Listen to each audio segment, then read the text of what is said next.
Kuya, alam mo ba may mga kwento-kwentuhan din? Ito, usap-usapan lang, nire-relay ko lang dito. At di umano, nagkaroon daw ng pagpupulong si Martin Romualdez, si Bongbong Marcos, kasama si Inigo Sobel, na kaibigan naman ni Senator JB ito. Maliban nga pala kay Inigo Sobel, na kaibigan ni JB, kaibigan din ni JB, si Boying Rimulya. Anyway, sa pagpupulong na yun, tatlo.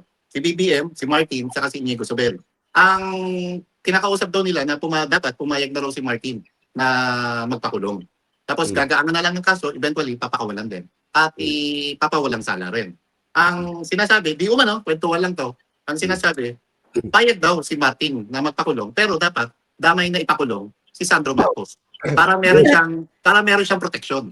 No? Sige, para sabay kami pakulong ng anak mo, pero sabay din kami pakawalan. Collateral, no? Parang, collateral. Hindi rin pumayag ang Bongbong Marcos. Yun.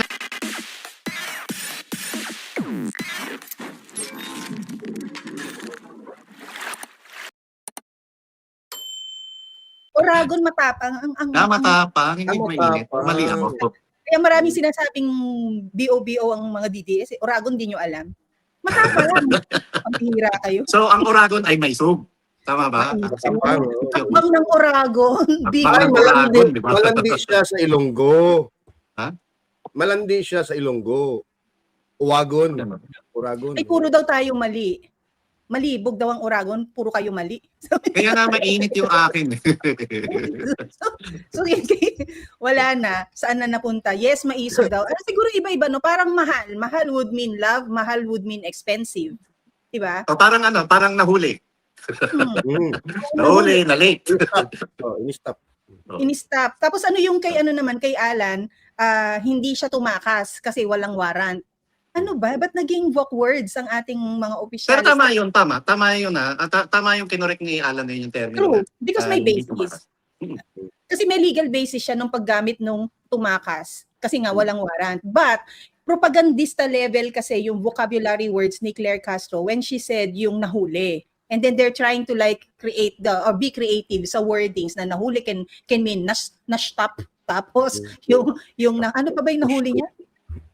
Ano pa yung basta parang na-stop mo yung isda kasi lunch mo siya later. Ganon.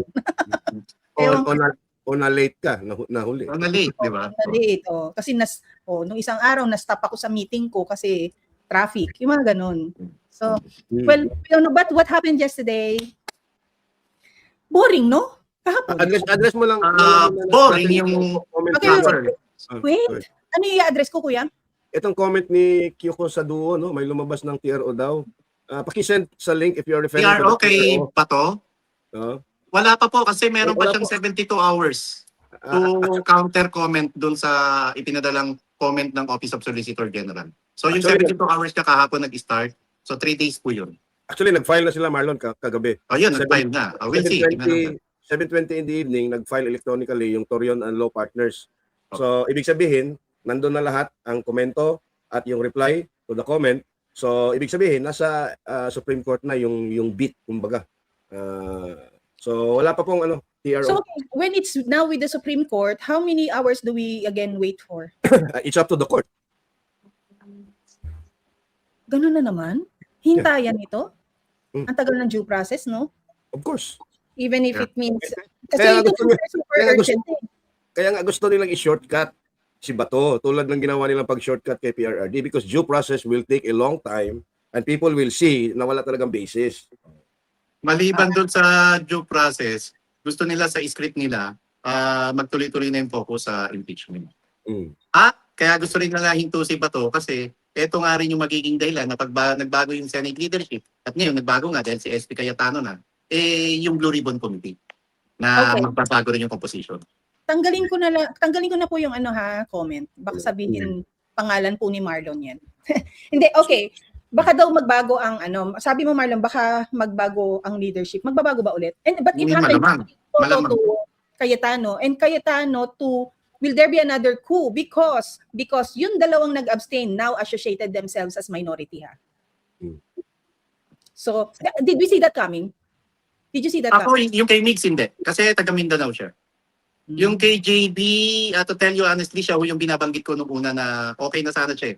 Doon sa planong coup, tapos last minute, biglang nagdesisyon na hindi pa raw siya ready. At yung ganong desisyon, tapos nag-abstain na nga, true enough, tapos lipat ng minority, naasahan ko na yun. Kaya lang nalulungkot ako. Kasi kung between Jiggoy and JB, sa pagkakalam ko, mas unang naging kaibigan ni VP Sara, si JB, dahil pareho silang rider. Pareho mahilig sa motorsiklo. Pero yung kay JB, dismayado talaga ako, no? Number one, nauutal-utal siya nung nagsalita siya, no? Doon sa Senado kahapon. Pangalawa, di na dapat niya binanggit na inoferan siya ng Senate Majority Leader. Those discussions should be done via... Internal. Yes. Kasi it will cause more polarization. It will cause more distrust on the institution itself. Wala naman tayong naririnig na nag-uusap-usap sino-sino yung committee chairman, sino yung magiging...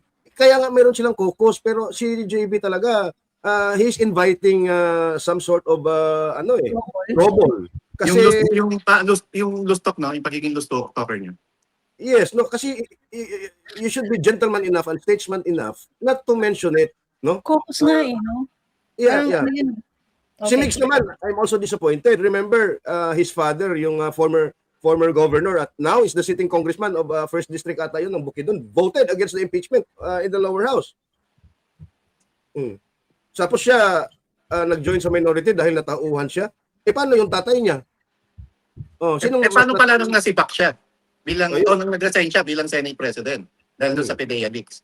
Hindi pa siya natauhan nun? Magkano dahilan? Yun. Pero now that it's 13-11 na, no? Yes. Now that it's 13-11, sobrang nipis na nito. Kaya, dapat ba may itatawag? Doon sa 13, isa-isahin, kung gusto niya isa-isahin, medyo vulnerable doon yung magkapatid na Villar. Pero I don't think kasi si Alan, halos alaga o protege yan ng tatay ng dalawa ni dating Senate President Manny Pangilinan. Nakita ko ng bagong senador, si Alan Peter Cayetano, kung paano siya alalayan talaga ng quote-unquote tatay-tatayan niya na si Senate President Manny Pangilinan. Malapit sa pamilya, Villar, ang Alan Cayetano, and I don't think na-abandonahin ng dalawang anak ng magkapatid na Villar, si Senator Alan Peter Cayetano. Bakit magkasama ba sila nung una? Magkasama sa? Nung hindi pa bago yung majority, magka-block ba sila? Hindi. Ibang usapin kasi yung pag ang namumuno na yung kaibigan mo na yung sobrang close mo na. Yung bigla nga ako napatingin yung decision ni JB sa ni Mix. Siguro may factor dito yung pagiging seatmates member nila.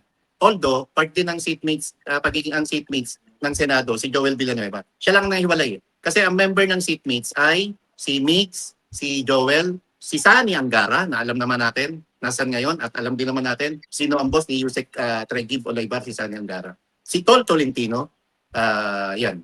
Sila yung mga seatmates. Pero malalim, decision to. Baka lang factor. Baka lang. Malalim na relasyon ba yung pagiging seatmate para mag-align ng values nyo or principles? Sa yung previous na Senate ko, may factor. Yung lalim, hindi siguro, pero may factor. Pwedeng tingnan, barkada ko nandun. Okay, another question is, bakit mas vulnerable ang Villars kaysa sa may mga nakaambang kaso like in the persons of Cheese Escudero, Joel Villanueva, and Jinggoy Estrada? Pare-pareho silang vulnerable. Silang vulnerable. Yung dalawa lang, kasi kailangan dalawang numero ng ng minority ngayon. So, I don't think na biglang babaliktad yung magkapatid na Villar. Tapos si Cheese nga, ang information ko kahapon pa, ikaw yata nagsabi, kinausap ko. Meron ako natanggap na, isang informante na kinausap. Tapos ang nilaban ni Cheese, sige, babaliktad ako. Pero, allegedly. Di umano. Kwentuhan lang naman to. Tayo lang naman nakakarinig dito. At pwede naman itanggi ni Senator Cheese. Kinausap, tapos ang biglang nilabi ni Cheese, sige, huwag nyo kaming kasuhan. Kasama si Joel, si Jinggoy, kukunin kaya, dilipat kami majority. Ang catch, hindi raw maipangako ng isang Tito Soto na mailalayo sa kaso. Yung tatlo, na alam naman natin, maugong ang usapan last month pa, na by June, iisa-isahin na talagang arestuhin, kasuhan. Si Senator Cheese, Senator Jinggoy, at Senator Joel Villanueva. Gayon din si Martin Romualdez. Kuyang, your take? Well, my take, no, it's a very slim majority. But in politics kasi no, sometimes numbers doesn't really matter no. It's the bond between those two no. Kasi tingnan mo yung former majority ni Soto noon. 15 sila no, 15. Oh. Pero nakunan din sila ng 4, 'di ba? Etong 13 baka galvanized at very solid na sila because of what happened doon sa Senado na inabandon na sila ng mga kapwa senador nila habang nasa peligro yung kanilang buhay at inaatake yung institusyon mismo.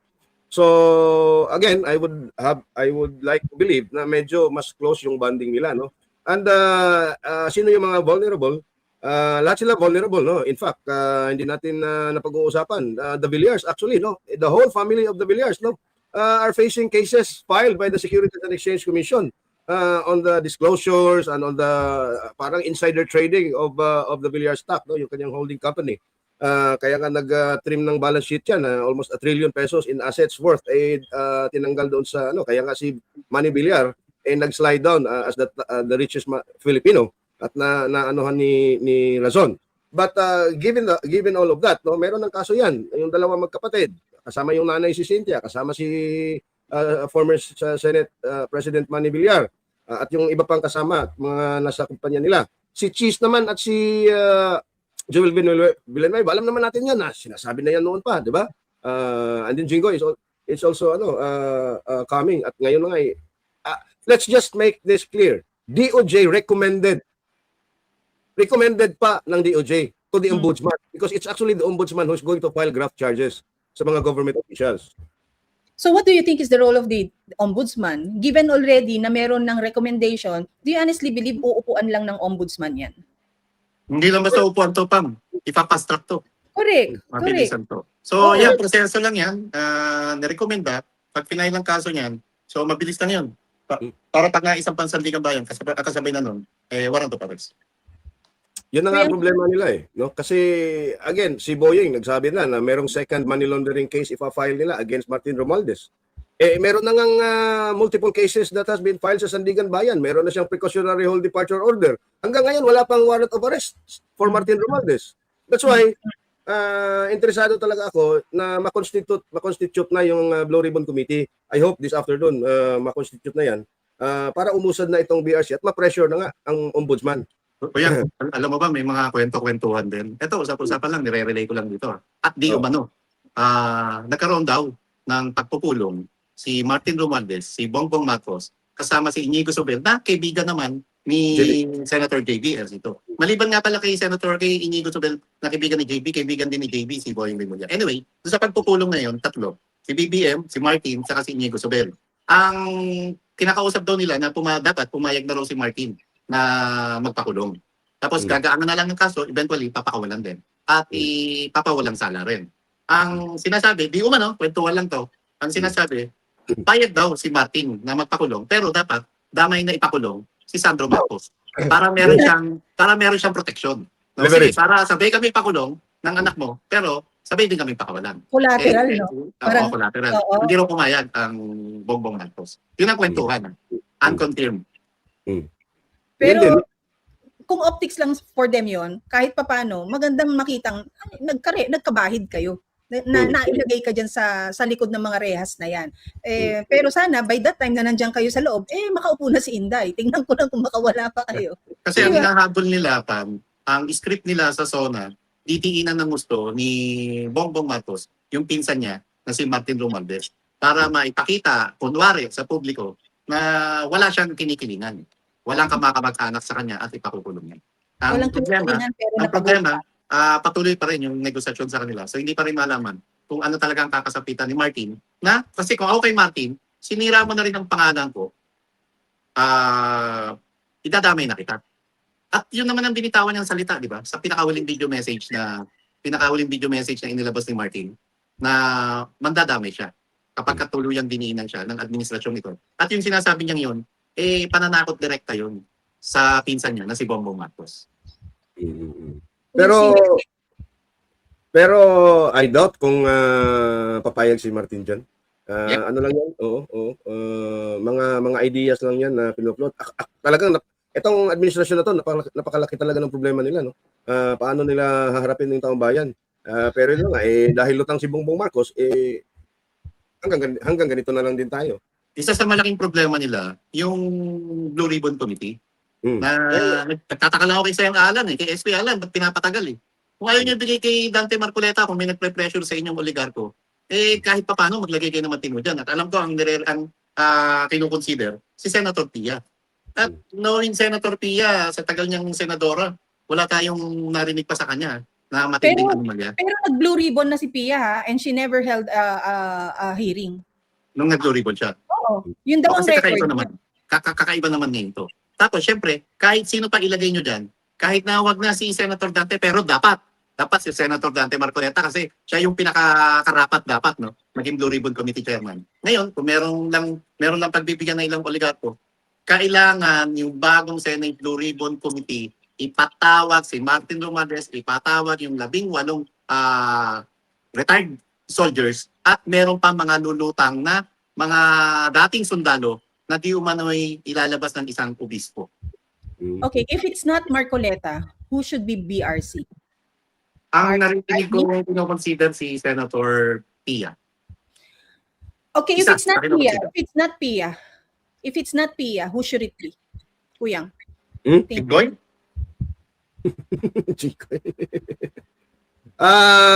Sino ba? Apat yung abogado dyan sa new majority, no? Pia, Marcoleta, Alan, at si Cheese. Hindi naman pwede si Cheese dahil implicated siya sa kaso.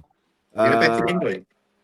Oo, ganun din si Jinggoy. So, the most logical choice for me, I think, no, is talagang Marcoleta. No other choice. Kaya nga, bakit ba hindi Marcoleta? Yun ang tanong Ano ba pumitigil sa Senator Alan Peter Cayetano leadership?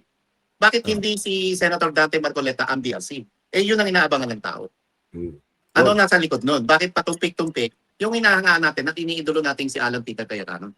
Sa interview niya bilang chairman ng Blue Ribbon Committee. Sa kanyang interview kahapon, if I remember it right, no? Ang sabi ni Alan, they are still considering the opinion including that of the minority daw. Kung sino, para inclusive daw talaga sila, na parang walang animosity between the two sides, no?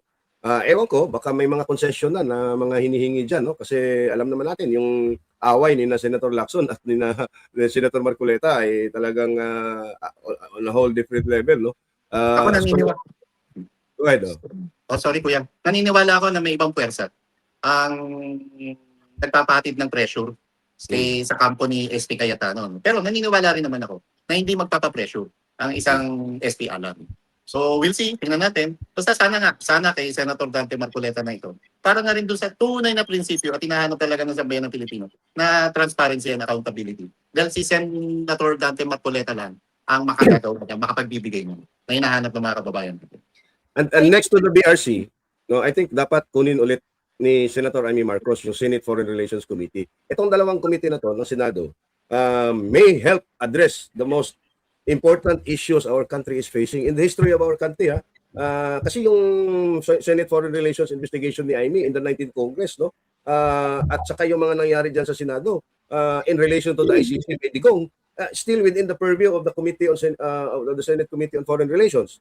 And then you have the BRC, which is the flood control nga. So ibig sabihin, pag yan ay naibalik kay Marcoleta at kay Amy Marcos, mas impartial yung makikita nating mga hearings na gagawin dyan sa dalawang committee na yan.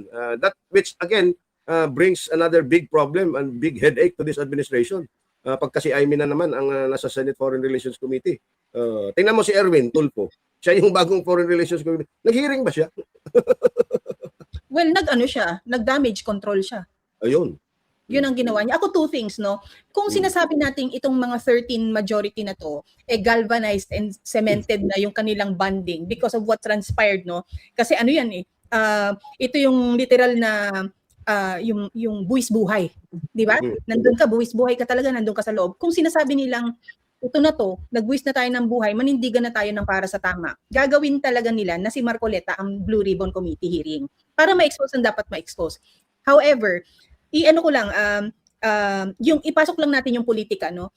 Blue Ribbon Committee, given the proper content, which is today, the flood control corruption, will highlight kung sino yung naghahawak And we all know na yung humahawak na yan, let's say si Marcoleta, it will become his stage for his campaign kung ano yung endeavor niya for the next election, national election, which is on 2028.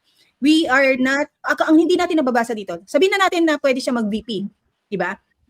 Magagamit niyang plataforma yan. But who amongst them na ayaw ibigay sa kanya yun because sila yung may desire na sila yung gustong tumakbo for 2028. I think that's the political side of it, no? I don't know how true though. Yeah.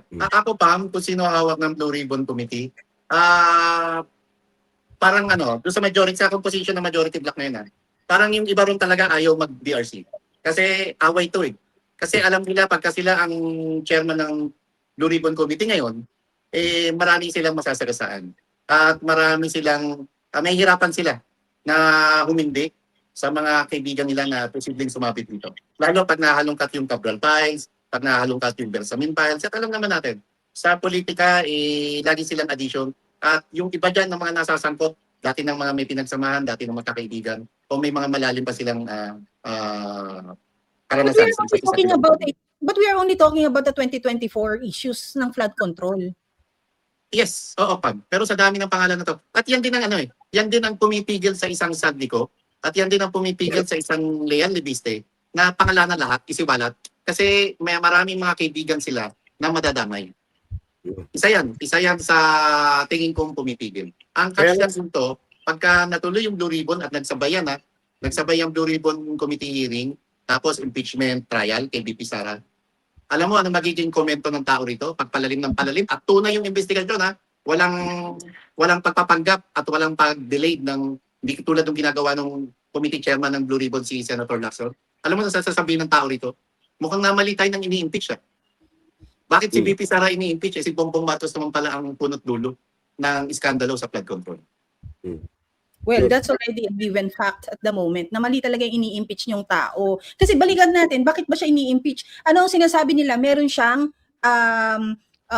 hidden wealth or ano tawag sa ano yung term na ill-gotten wealth, no, meron siya. Pero kung ito base sa ulitin natin yung Committee on Justice hearing, kung itinama nila yung computation minus the glitch, minus the inflow outflow of the money, yung proper lang minus na kung negosyo ito, minus nung renta, salary, utang sa mga bangko and all versus the actual revenue or profit ng negosyo, kailangan ba ini-impeach mo si Inday? 'Di ba? O okay, pangalawa, yung sinasabi nilang ano yung sinasabi nila na threat, kung conditional threat and all, who else has not done what she did? Dapat ba ini-impeach si Inday? O sino yung ini-impeach mo ngayon pero yung trust rating ng tao nasa kanya pa rin? Siya pa rin yung number 1 na magiging presidente. Dapat ba ini-impeach mo si Inday? Sino ba yung hindi addict?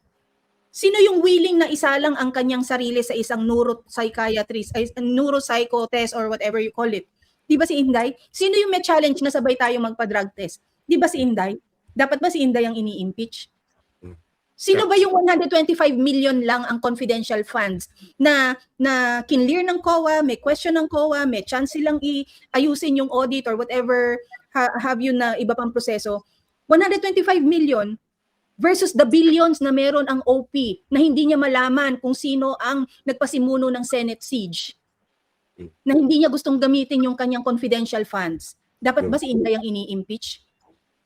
Sino yung nakikipaglaban na dapat walang mga estudyante ang pinaakyat sa bundok para maging corned beef? Dapat ba si Inday ang ini-impeach? Tama ka, Pam, no? Ang isa pa sa interesting dito, yung petsa nung gaganaping impeachment trial. Although nag-umpisa na kahapon. Kasi niniwala ako na tatamaan ito yung tag-ulan, Pam. Yung mga pagdinig o yung impeachment trial na nangyari kay Joseph Erap Estrada saka kay Renato Corona, December to hanggang February. So malamig to yung panahon. Ngayon, pagka nag-impeachment na, nagtuloy-tuloy na ang impeachment laban kay BP Sara Duterte, tatamaan ito yung tag-ulan. Ang pinaka-catch dito, sigurado ako, merong impeachment trial na masususpindi muna o ipagpapaliban o ipopostpone kasi hindi makapasok yung mga senator judges, yung mga staff, ultimo yung prosecution and defense team ng impeachment dahil sa baha. So, dito, lalo magagalit ang tao. Bakit ba kasi nagsasayang kayo ng pondo, nagsasayang kayo ng oras, at tinatalikuran nyo yung tunay na issue ng flood control at nakatuon lang kayo sa impeachment. So exciting to, Pam. Mapapahiya ng gusto rin to ang Marcos administration, lalo kapag sa kasagsagan ng impeachment trial, bumabagyo at bumabaha sa paligid ng Senado. Tapos Iniwasan may nila mabutan sila ng tag-ulan. Abutan sa tagpulan pa. Exciting yan. hindi lang 'yan, no. We still have to look at our economy. Ang dami ng mga economic think tanks have been warning us, the Philippines, that we are in a what you call that, slow growth environment, no. Nag-iiba-iba yung forecast na in 2026 baka nasa 3% GDP growth lang tayo. Tapos yung forecast ng iba, baka papalo more than 10% ang ating inflation in the next couple of months or even in the next quarter towards the first half, which is again nandyan sa trial proper kung magaganap yan by June.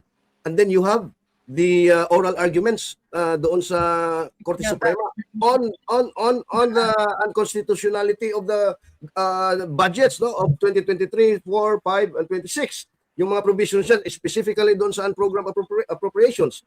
Pag nakikita ng tao yan, tapos meron ka pang krisis sa ekonomiya, here in Cebu, business group have been warning people here. In fact, yung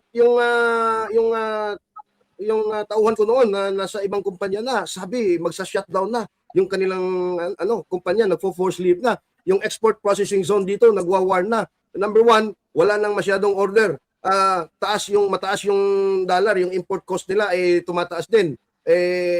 Tapos ngayon, kulang pa ng power. May rotational brownout pa kasi laging nag-a-alert yung grid. Pag tumataas, nag-a-alert yung grid, yung cost of power sa WESM, tumataas yan. Okay? In fact, Central Visayas, yung titingnan mo yung headline inflation sa buong bansa, 7.2 yon in April. Tingnan mo yung Central Visayas sa PSA. Actual inflation Central Visayas is around 10.2. Real inflation for the bottom 30% of the Filipinos, 8.5%. So, pag yung ekonomiya, krisis sa ekonomiya, kumakalam yung sikmura, bumabaha pa, hindi ka pa makakapasok dahil bumabaha, tapos nakikita mo doon sa oral arguments na binalahura yung budget, kinurakot yung budget, tapos ini-impeach si Inday, that's a recipe for Disaster. Disaster. Triple disaster, kuya. Ano na ang halaga ng piso mo? 'Di ba? Ano na ang value ng piso mo sa mga pangangailangan mo? Hindi tumataas ang sweldo, nagsasara ang mga companies, nalilay off ang mga trabahador.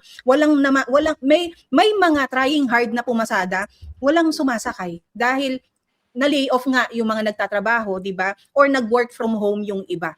Tapos walang ikot ng pera sa bansa. Pero ito yung mensahe ni Attorney Vic nung nagpunta sa Hingoog nung isang araw. Nakipag-usap siya sa mga leaders doon na walang perang umiikot sa bansa. Pero nasaan ang tutok ng atensyon ng presidente? Walang perang umiikot, pero record-breaking ang ating utang, 20 trillion pesos na. Walang perang umiikot sa mga katulad nating ordinaryong tao. Pero merong mali-maletang perang umiikot sa mga kurakot na tao sa gobyerno, partikular na yung mga kaalyado ng administrasyon ito. Yung mga perang Marlon, yung perang umiikot o natatanggap nila, nakakalabas pa ng bansa yan, nakakabiyahe para doon mo isube, 'di ba? Hindi mo naman dito i-invest yung perang ninakaw mo. Hindi mo rin dito itatabi, 'di ba? Nako, ang ano niyan, habang naghihirap ang maraming Pilipino at patuloy na maghihirap ang maraming Pilipino at hindi isang pangako na kapag inupo nyo si Inday Sara dyan, hayahay ka agad ang buhay, ha. Dapat kung mag-uupo kayo ng willing dyan, tayo willing din na tulungan para hindi mahirapan ng todo yung iuupo ninyo dyan. You do not expect, we should already call out the Pinklawans and the Dilawans na you should not expect na, sige, kakapaupo nyo kay Inday, ganito, ganyan, na tapos hahanapin ka agad nila yung growth or yung economic activity. Hindi.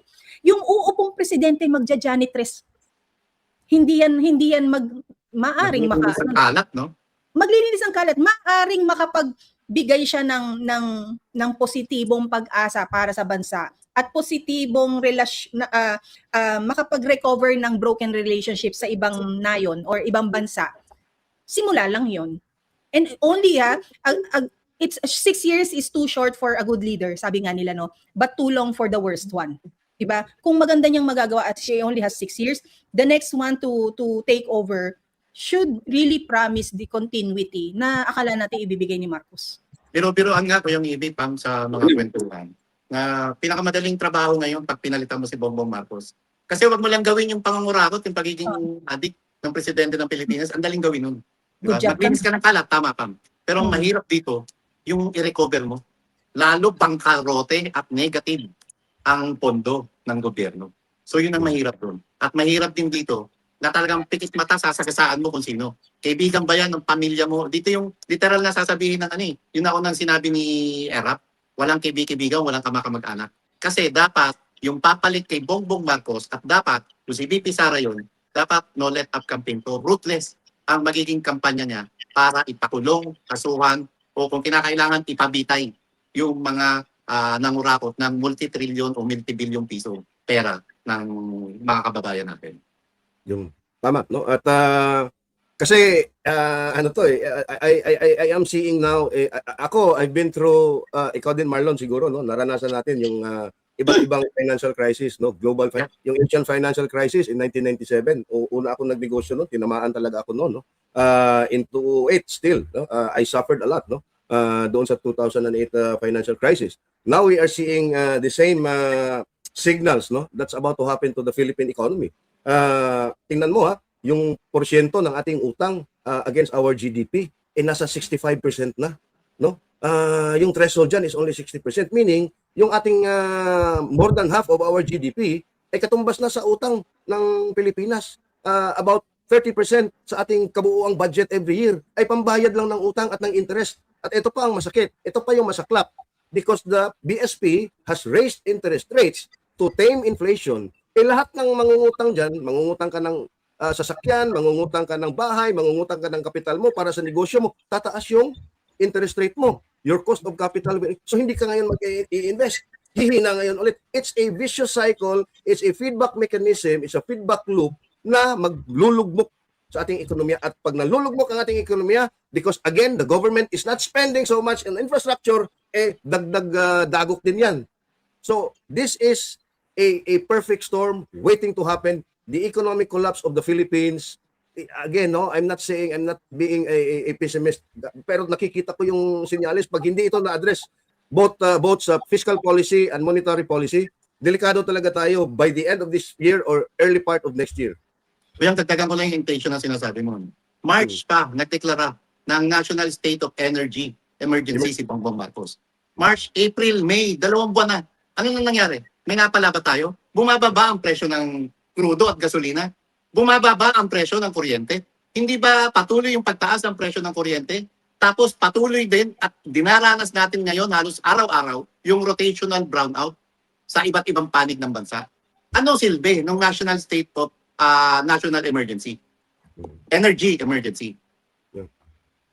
Ang ano ko dyan, sino sa inyo mga naka-Starlink? Hindi ba't recently we just received a notice that says na magtataas ulit, mag-i-increase ulit ang ating monthly subscription, 'di ba?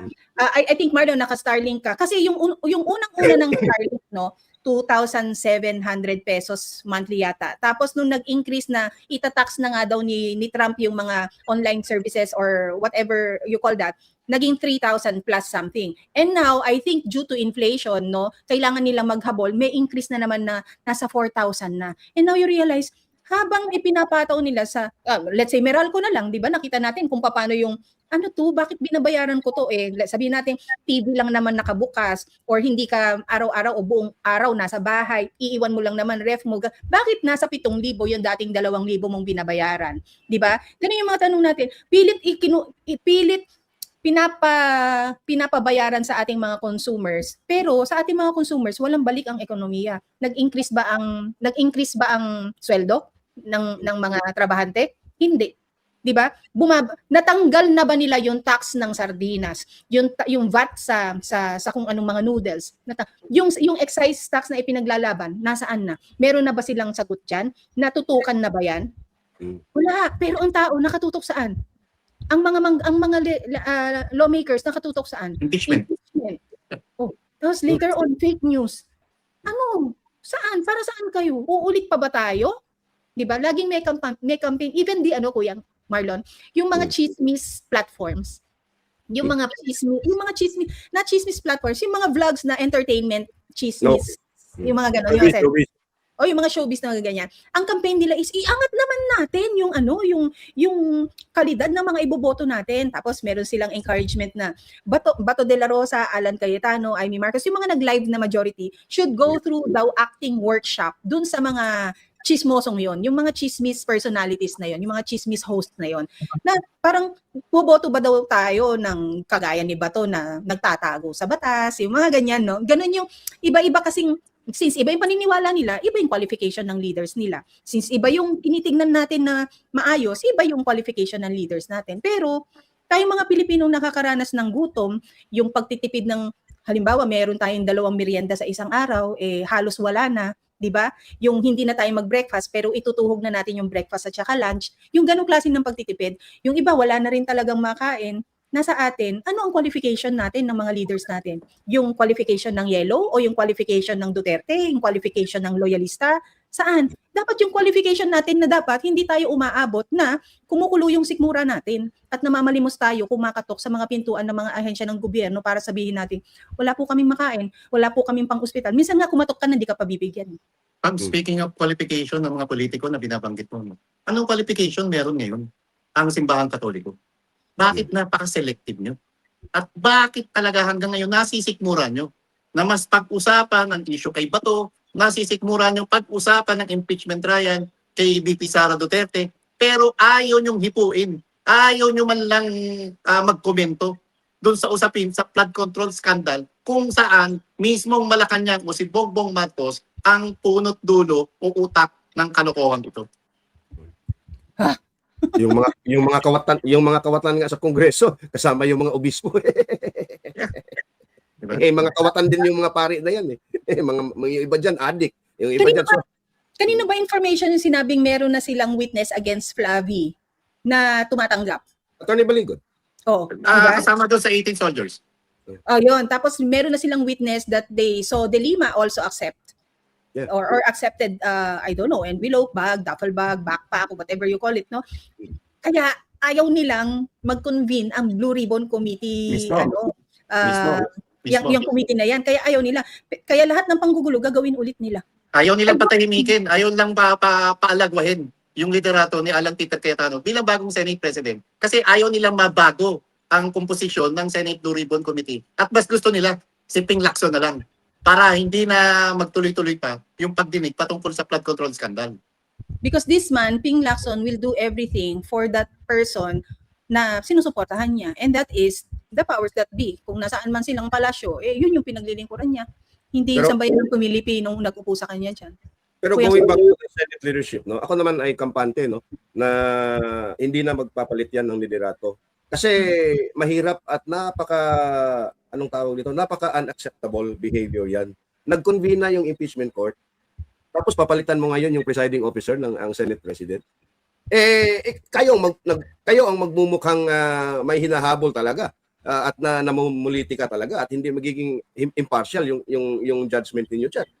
Kasi nag-convene na nga disrespectful yan sa proseso, disrespectful yan sa institusyon ng Senado. Pagka kayo po ay if they will force their hand, kaya nga the last chance nila na mag-change of leadership was before the convening of the impeachment court.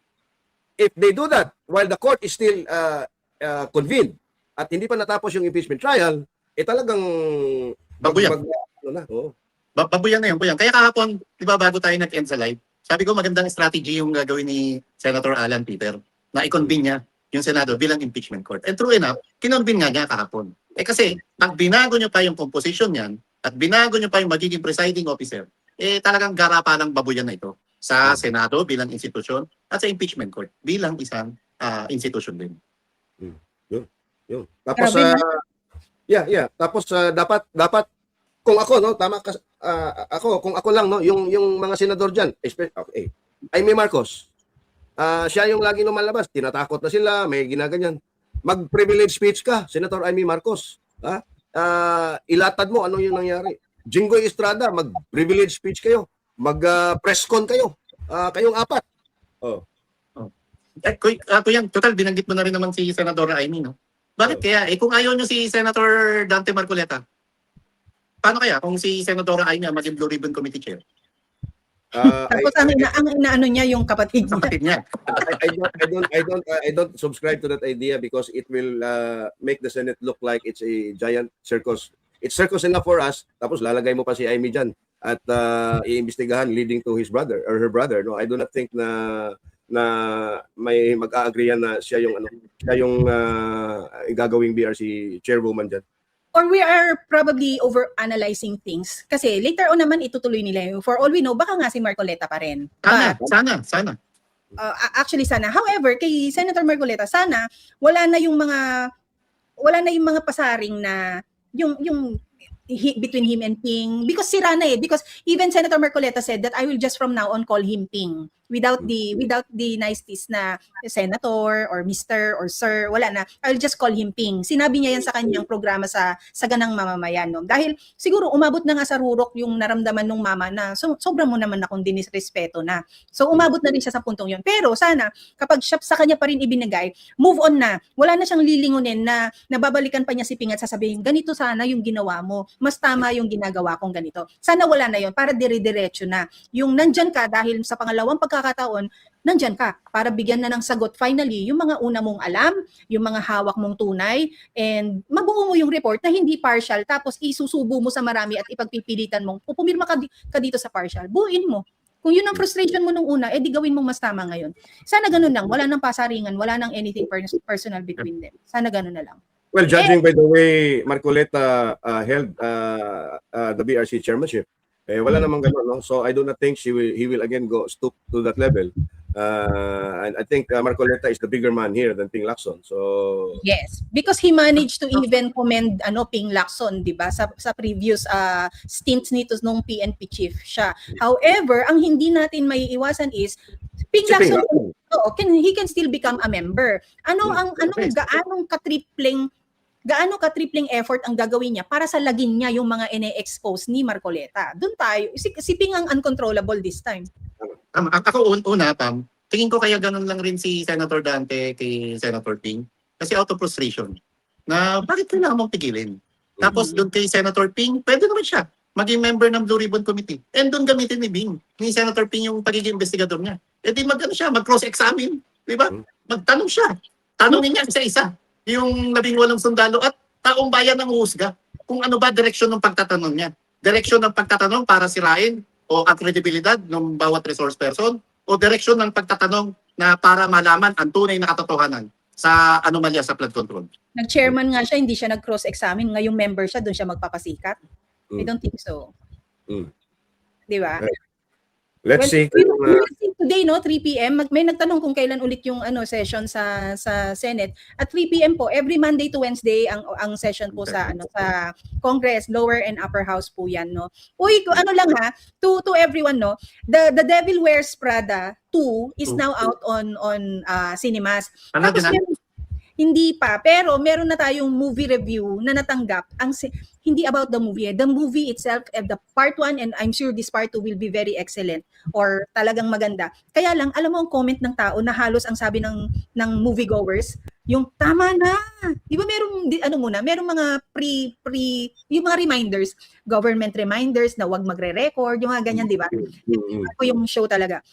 So, pinlay ng MTRCB yung kanilang ganyang mga reminders. Tapos, syempre nandun yung mukha nung yung MTRCB chair si Lala Soto. Tapos, nandun syempre yung buong family, yung first family. Meron silang appearance for whatever reason, no? Siguro promotion and things. Tapos, yung unang ginang, meron siyang one-liner. Tapos, alam mo nung nagsalita siya, sabi ng mga moviegoers, ano ba yan? Play na! As in yamot dun sa napanood nila. Okay, di ba dati ang MTRCB reminders, graphics lang. Tapos, walang pictures. Yes, and text lang na may typing sound na disclaimer, unauthorized recording, blah blah blah, yada yada. And then dun na magsisimula. Ito talagang full prod na merong mukha ni chair, mukha ng first family, may one-liner si first lady. Kulang na lang magbu yung maraming tao.